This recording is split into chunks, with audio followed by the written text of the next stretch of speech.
Welcome back to the Right Away After Party, and this is the after party of the after party because the minute we stopped recording, Nick and I still had so many things to talk about, and we're laughing and we're sort of being serious, and then we're being Yes. philosophical, and then I said, "Hang on, I think we really, really ought to share this because Yes. it really is." Um, we're being a bit vulnerable because we're usually Yes. very sort of silly and somewhat frivolous, and but Yeah. this is how do you, we were talking about how do you respond in life when you've had this massive big goal that you've worked so hard toward, and suddenly the goal is met and there you are. Yeah.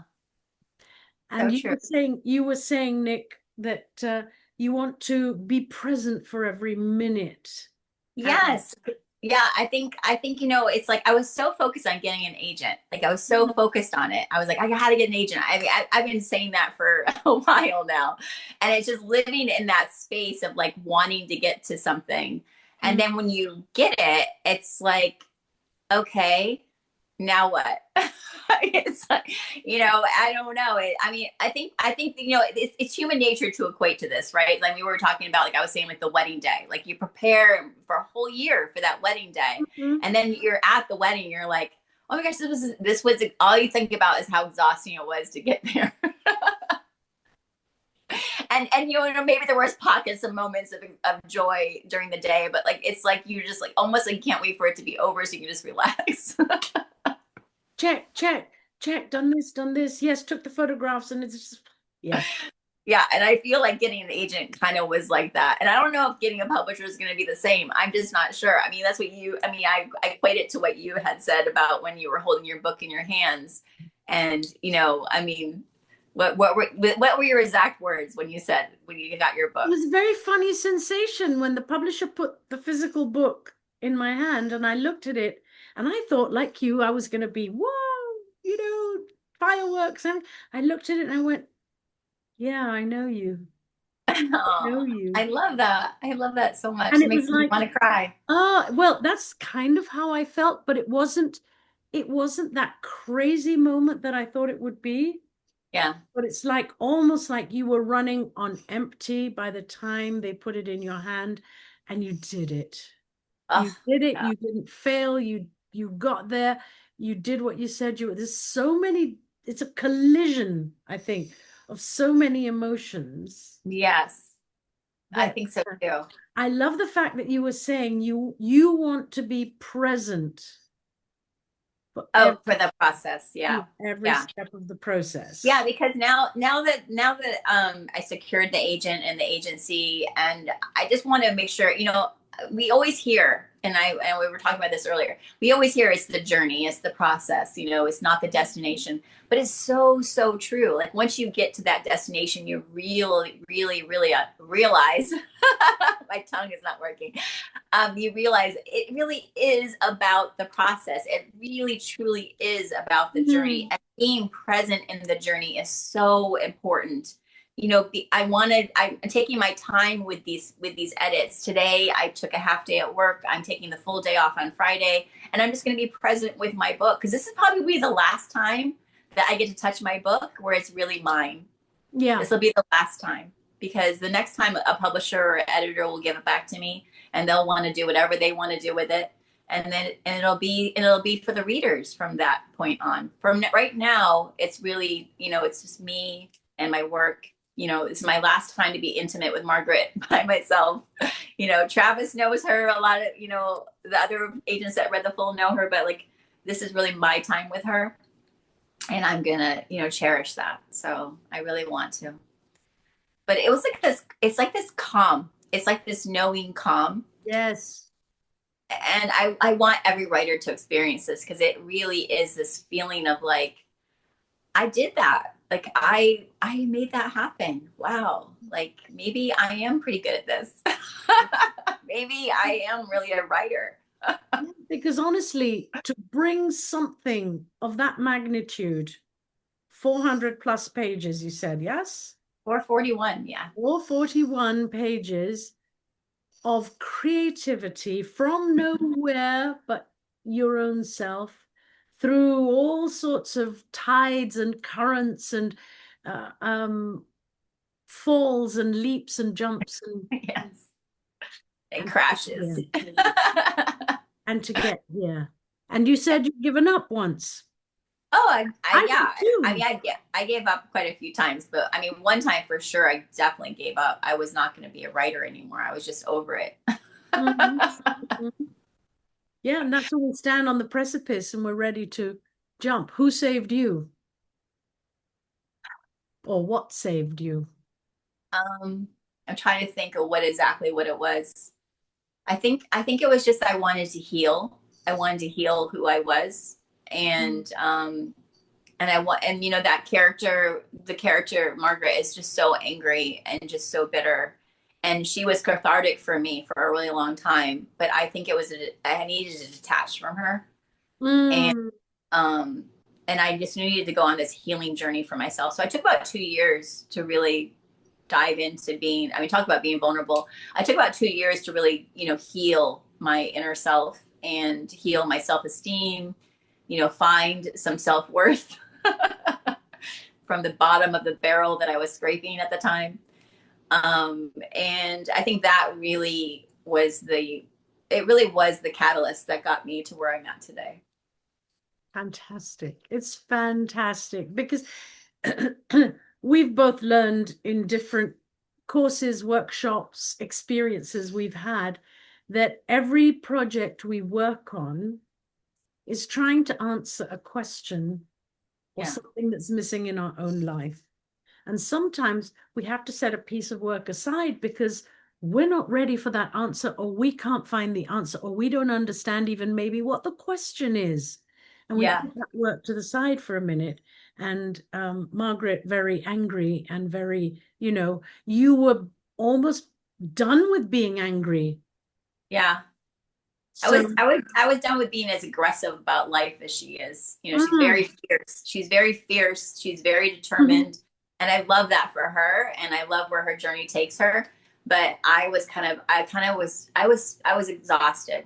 I was exhausted being that fierce and that determined and that angry. Which is great because then you can come at it with a new perspective, new eyes, and everything. Yes. Ah, And I toned her down. She's not as angry good, as she was. good. Yeah. Yeah, we need to sometimes step away from the fray, from the fight, from the, and then come in and see, okay, well, how is the reader seeing this? How is the Yes. outsider seeing this? So clearly Yeah. you've struck that balance and you found the balance in yourself as well, which is so important, isn't it? I think you just touched on something that is the most vital thing, and I think every writer needs to write this down. Like every writer ever needs to write this down. That Is that includes me. I'm you, ready. your first and second drafts are for you. You wrote that book for you. Yeah. Your third and fourth drafts and all the revisions later are for the reader. You wrote this book for the reader. Brilliant. Brilliant. So your first and second drafts are for yourself, and Yes. any draft thereafter is for the reader. Yes. Terrific. That's a really good piece of advice. You Yes. I think wise it's woman, you. oh, it's Oh my I word. love you so much, Kath. Oh my No, gosh. likewise, likewise. This has been such a wonderful roller coaster of all sorts of emotions and sharing things that work and things that don't. Yes. And I don't know about you, but I've learned more and more that the more vulnerable I become, Hmm. the better a human being I become, I think. Yeah, I think so too. Hmm. And I just feel so grateful to be on this journey with you of like becoming more vulnerable and becoming like in this space of like allowing, you know, readers into our lives. Cause, you know, that also takes vulnerability, you know, putting your work out there to be judged. Tremendous. Tremendous. I've been talking at schools over the past a few weeks since the launch, and Oh, love that for you. that that is super vulnerable Oh gosh, I can't imagine. because Yes. you don't know if they're going to buy the book or not. You don't know if they're going to read the book or not. You don't know if they're going to accept what you're bringing. I But know. what I do know is that if I'm my authentic, vulnerable self and I tell them about my struggles, Hmm. dyslexia, about my struggles growing up when I was their age and I wanted to be a writer and I was told you better not because you don't even know how to spell. Yeah. Somebody had stabbed me in the heart. And I Yeah. tell the kids, you know what? I had to wait to get this old with this much white hair to be brave enough to say, Yeah. somebody can help me with the spelling. Oh, so true. And the kids, you should see their eyes, they wide open Oh. because it's, you know, I and mean, you might be the first real author they've ever met. I remember meeting my very first author. I was floored, and I didn't get to meet my very first author until I was in my, early 20s. I don't remember meeting an author like in elementary school or anything like that. no, me neither. But Me, Francesca Leah Block was the very first author I've ever met. I met her at Roman's bookstore. And I was just like, wow, this is really possible. Like, this is truly possible. Like, this is a real author. These are her books that she wrote, and I think that's what really got my journey started of like, I could do this.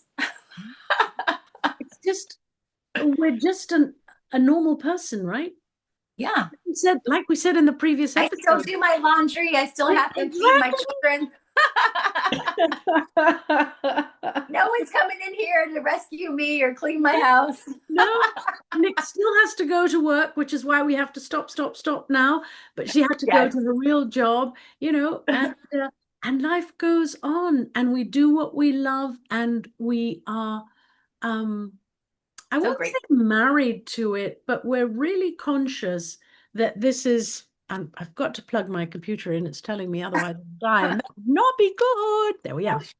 There we are. Yeah. You see, I have to plug in my computer like I every. think I think what you're going to say is that we're just really conscientious about how no, not conscientious, conscious about how blessed we are. I mean, I find it such a blessing. Like I come to my computer just so grateful and so full of gratitude.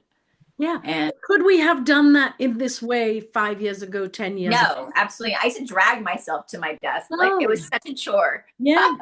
Yeah. So, hey, what you can take away from that is gratitude is like the priming of the pump.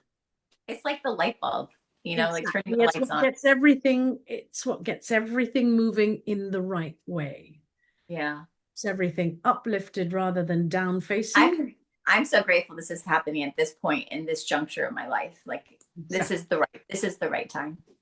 This is the right time, and now is the right time for you, my I friend. know I can't be late. I can't get fired. I have to pay bills. No, no, no, no. Oh, what? You pay bills?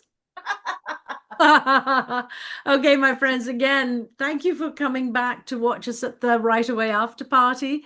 Writer Yes. friends, reader friends, new friends, old friends, subscribe, like, join us, Yes. We share. love you. We're so grateful for you. Please like and subscribe our channel. Please recommend us to anyone you want to. And please write your books. We want to read them. Love you. Bye-bye.